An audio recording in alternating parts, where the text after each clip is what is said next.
مجید ادیب، امیر نصیر. حال قلبم عالیه، ترکم نکن پس خواهشن.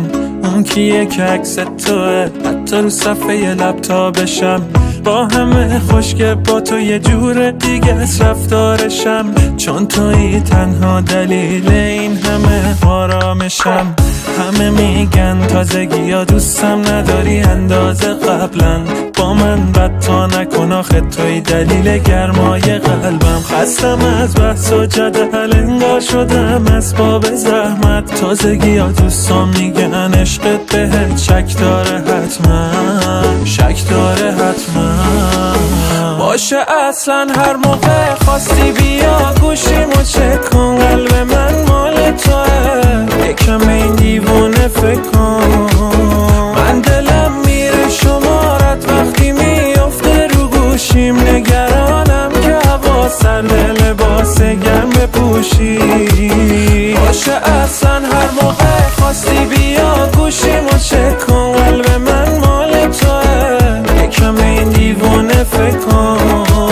من دلم میره شمارت وقتی میفته رو گوشیم، نگرانم که هوا سرد لباس گرم بپوشی.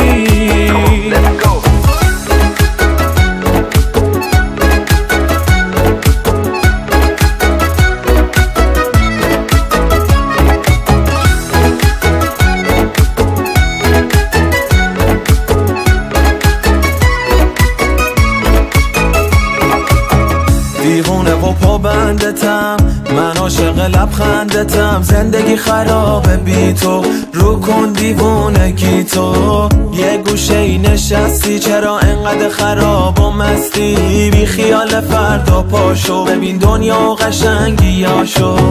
با خنده میپرسی متولد چه ماهی؟ من عاشق تو میشم آخه از بس که ماهی.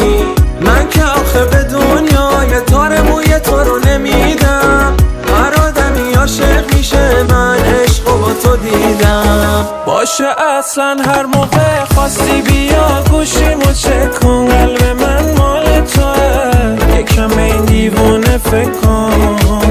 من دلم میره شمارت وقتی میفته رو گوشیم، نگرانم که هوا سرد لباس گرم بپوشی.